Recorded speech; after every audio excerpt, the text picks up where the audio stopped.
the people in the trans community who bear the brunt of the violence that the trans community faces are Black folks, Black trans women and Black femmes, right? And the perpetrators of that violence are more often than not Black cishet men like Dave Chappelle, right? And so I think ignoring that type of context, it allows you to get up on stage and say that, like, you know, you punching down, punching up at everybody around you.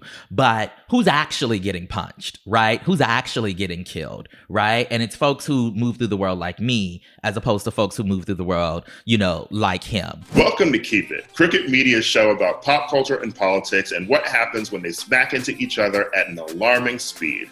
I'm your host, Ira Madison III. I'm a television writer and Fall Out Boy fan. I'm Louis Fertel. I'm a TV writer and Jane Fonda historian. And I'm Aida Osman. I'm a TV writer and alleged comedian. Let's get into it. Last week, Dave Chappelle released his 6th Netflix special, The Closer, which did not feature Kira Sedgwick. So She couldn't have come out I'm one already time. mad. Yeah. I'm already mad. Not even a Mary McCormick cameo. My God. The Closer is coming to Netflix are words that should excite me, and yet it was deception. You seem really broken up about it. Yeah. I believe this is the last of his $20 million deal with Netflix, which is good because after doubling down on anti-LGBTQ rhetoric, particularly against the trans community, a lot of people would like him to shut up. Please. I will actually say that it took me a while to get through this because the first time I tried to watch it, I was falling asleep. Because it wasn't funny or because you were just tired? Both, but I was confused by some reviews that said that it was funny before it delved into the end, which they think that ruined it and ruined his Netflix special legacy. And I was angry from the jump because I thought it was unfunny from the beginning. Well, it's also just a whole lot of fixating on stuff I wish he would, move past. And also he promises he's going to move past it, and then we're just in it the entire special. Again, you promise something. First Kira Sedgwick, now this. And I'm left wanting both times. So his last special, 846, which was about police violence against Black people, that one at least felt like there's a reason for him to just, strip away, I'm doing a comedy special, and have it be more like he was having a conversation. And I remember finding that one moving. Even the one right before that, where I feel like he was first getting loose with the trans stuff. That one at least seemed like there was some jokes up front. I feel like I remember on this show, but we've been doing this for too many damn episodes. I think I at least remember being part of this was funny. I just found none in it this time. It was like he was up there pontificating. It was like he was up there with thoughts. Like he has really no interest in doing stand-up comedy anymore, but he has things to say. And where else is he going to say it besides in one of these specials, It seems like he wants to be writing books or having a podcast where he's just talking about this shit. And I mean, I don't know, maybe the next step is a spinoff of the Joe Rogan Experience. Here's the thing. I did not watch the special because I do not want to subject myself to all of that. I've seen all of the others. I actually was at his comeback, his initial comeback. I was working at the LA Times at the time and was sent to cover it. And that's when he first started making these anti-trans, type of jokes in a small way. And I don't know. I just feel like Dave Chappelle doesn't have the range to be having conversations about LGBTQ identity at all. And based on my understanding of this special in particular, he does this thing that cishet Black men do where they feel like they are the most oppressed, right? When in reality, if we were going to play the Oppression Olympics, they would lose by a landslide, right? Just like Jesse Martin when he ran for president. And it's just I think it's one of those things. It's one of those things where Dave Chappelle is tiring and exhausting to me, as is Kevin Hart, as is all these other comedians who want to rail against cancel culture, even though they actually haven't been canceled. I'm just over it. He seems tired. He seems tired in the beginning of the special, and it's still it's still nonsensical rhetoric to me, because it ends with, stop punching down on us. There's all these years, all these specials, and you cannot acknowledge the fact that black queer people exist, black trans people exist. It's like the entire community is white to him. And I will say that, like, I know that he has talked about his trans friend who died before of suicide, Daphne Dorman. I did not know she was white until this special. I had never seen a photo of her, and now it makes sense. It makes all of the sense. Now it makes sense. I was just shocked. I was like, oh, a friend that he has. I thought it was like maybe like a black trans woman, like from someone he's known since his youth or something. I didn't really know the depths of the relationship. I didn't care to dig into it. I was like, how are you acting like just no, black queer people exist? I'm like, oh, this woman is white. But if you are a white trans woman who has the chance to be friends with Dave Chappelle, meaning you're running in sort of the same circle, like, I'm not going to assume that you know what you're talking about either. It's giving Caitlyn, If you are going to be a person who's out there as like the defender or the person he's using to defend his jokes, then you were clearly in some different sort of social sphere where this shit doesn't matter to you.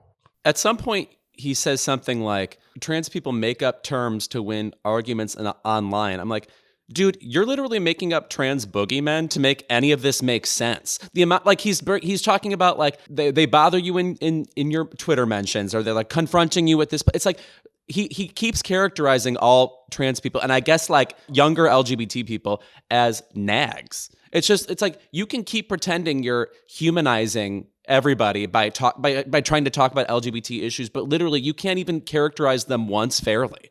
It's like he's the one who's not bothered and everybody else is bothered, which goes back to what Tre'vell just said about the cancel culture thing. It's like everybody else is histrionic and I'm, over here trying to keep my cool. It's just super boring. Does he even have a Twitter account? Who's finding him online through his who's publicist in his or mentions? whatever? I don't know. Who's in his mentions? Right. You don't have mentions.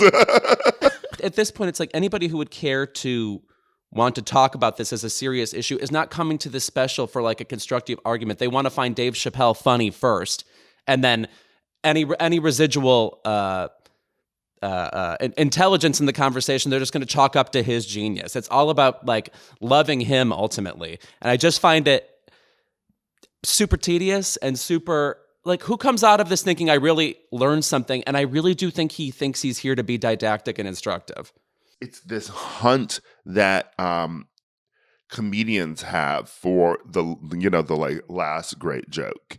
As I think Ray Sani has called it, the last great joke, which is the trans joke. It's like we know comedians love to, sort of push the envelope, but certain ones. And what's the last thing that they can sort of make fun of to find a good joke? And it's making fun of trans people. They're trying to find one that pops, that is funny. And no one is doing it.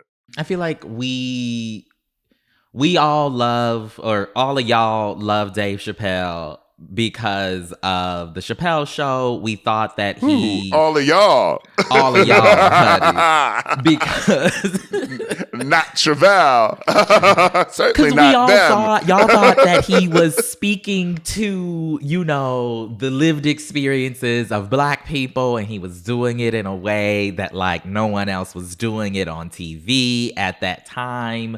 And maybe that's true, right?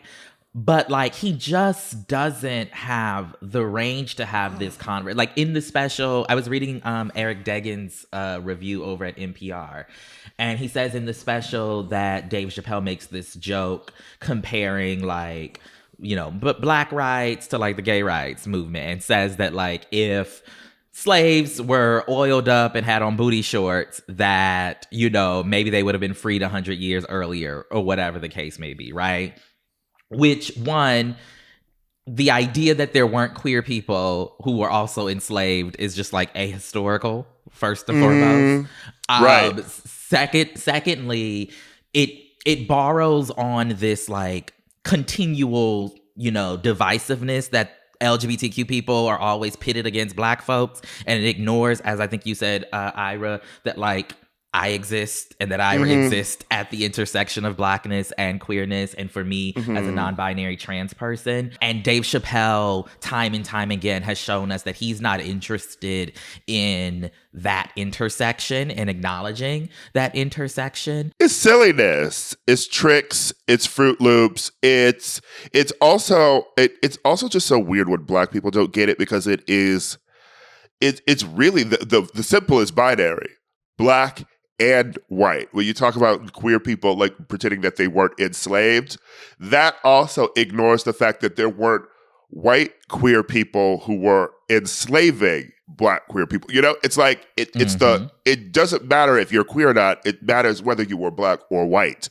you know? And so they can acknowledge the fact that, you know, like whiteness, you know, like permeates the media, and, you know, like and that is how, you know, black people, other races are subjugated or, you know, are racially stereotyped, etc. But can't acknowledge the fact that maybe the most visible queer people you see in the media, them being white, is because of whiteness, not the fact that all queer people are white, you know? Right.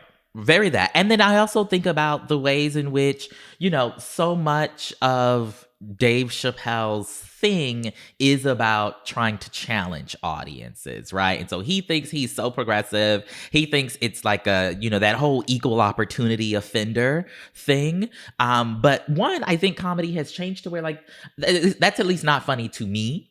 And I'm sure there are millions of people who are out there who it is funny to. And some of them can be queer and trans as well, right? Because we are not a monolith either. But the fact of the matter is, like, we don't, as trans people, we're not waking up thinking about no damn Dave Chappelle.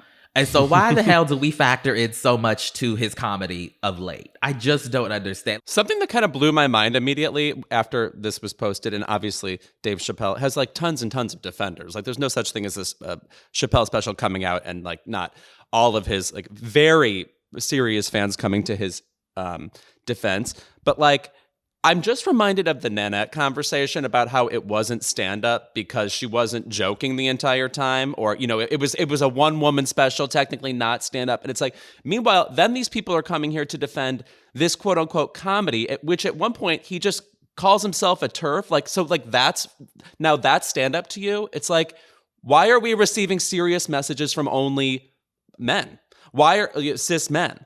You know, why can't you take all comedy voices similarly seriously? And that's when it comes down to, it's like men worshiping another man, and whatever he says is fucking true to them. That's how it felt to me. And, you know, speaking of Miss Netflix, they are in the news also because a trans employee was suspended after tweeting about Dave Chappelle. But, you know, to get into nuance, you know, they're also alleged that they crashed a meeting on Zoom that was for executives. 2 other employees were fired for getting into, you know, a meeting that higher ups were having on Zoom. You can do that on Zoom?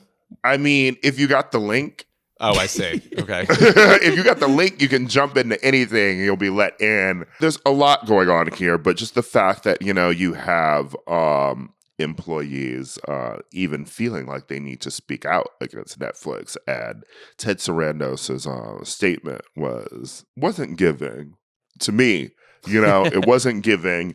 It was like, you know, we don't think that this sponsors hate, etc., which is foolishness. because specific references in disclosure explain why Dave Chappelle's special can cause violence towards Black queer people, especially Black trans women. So maybe Ted missed that one. Well, it's interesting you say that because in the little memo that he wrote to the staff, I think The Verge published it, he cites disclosure being on the platform as an example of Netflix supporting, platforming, trans LGBTQ work. But I don't see how you watch Disclosure and then also believe that these quote unquote jokes that Dave Chappelle is putting forth aren't going to materially lead to the types of violence that in particular Black trans folk experience, right? Because those are the types of things that we know that folks who've committed violent acts against trans people say, right, to invalidate our humanity and justify, their violence, right? Netflix wants to have its cake and eat it too, right? Mm-hmm. They made it clear that they're not taking this special down because Dave Chappelle's specials do very well for that platform. Everybody's talking about it. Everybody's watching it, right? He's like, we gonna get our money's worth out of Mr. Chappelle because we gave him $20 million, right? But it definitely leads to the same violence. And also one thing that Dave Chappelle just does not notice or recognize is that, the people in the trans community who bear the brunt of the violence that the trans community faces are Black folks, Black trans women and Black femmes, right? And the perpetrators of that violence are more often than not Black cishet men like Dave Chappelle, right? And so I think ignoring that type of context, it allows you to get up on stage and say that, like, you punching down, punching up at everybody around you. But who's actually getting punched, right? Who's actually getting killed, right? And it's folks who move through the world like me, as opposed to folks who move through the world, like him, right? And so it's just like, we just need more nuance in these conversations, ultimately. How are you punching down at DaBaby? Well, I know technically yes, because most people are taller than him, but you can't punch down at a millionaire celebrity rapper, Right. You're not punching down at him. And if he's losing shit like endorsements and things, then that he did that himself. I was also blown away that he went to like the Mike Pence joke area too. Like, God save me from 2017. Please stop.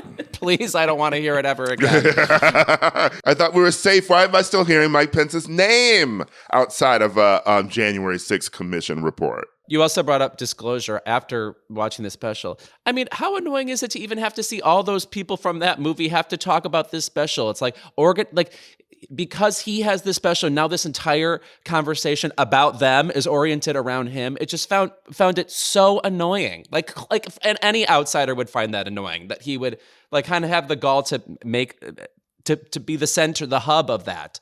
Really annoying. Mm-hmm. And the comparison of it to other projects on Netflix that, cause some controversy, like Cuties or 13 Reasons Why, I think is, a false equivalency. I know it, they know it, but, it's going to take someone with a bit more weight to discuss this at a higher level at Netflix, I just get my checks. Guys, put on Cats, Cops, and Stuff by Paula Poundstone, the greatest stand-up hour ever released. Paula, come back. Wait, don't tell me. What? It's my favorite stand-up hour ever. You've never seen it? The year was 1990. My favorite stand-up is the snippets before each episode of Seinfeld. Oh, yeah. He nailed it every time. That was routinely the worst part of the episode, was it not? Yeah, it was. It what's was. the deal? That was where all the what's the deal jokes would be. And it would sort of be like in a punchline, audience laughs, and then cut back to him smirking. Seinfeld, not my brand usually. Do you know what I have weirdly been sucked into? Jason Alexander interviews. Jason Alexander, super brilliant. I mean, one of those people who remembers everything too. Look up his Television Academy interviews. Very informative. I learned something about how you film a sitcom and stuff. I was shocked. No, I really like Jason Alexander. I think he is the one who he's the one from Seinfeld who has the most failed TV shows, right? He certainly had Bob Patterson, which lasted, not as long as Seinfeld. I would maybe posit that with, I feel like he's the one with more of the film career. Well, we enjoyed him in Pretty Woman, certainly. Yes. Okay, first of all, Hunchback of Notre Dame. Okay, Dunstan checks in. All right, the best Faye Dunaway movie. Okay, oh my gosh, Cinderella. Yes, the black one. Yes, come on.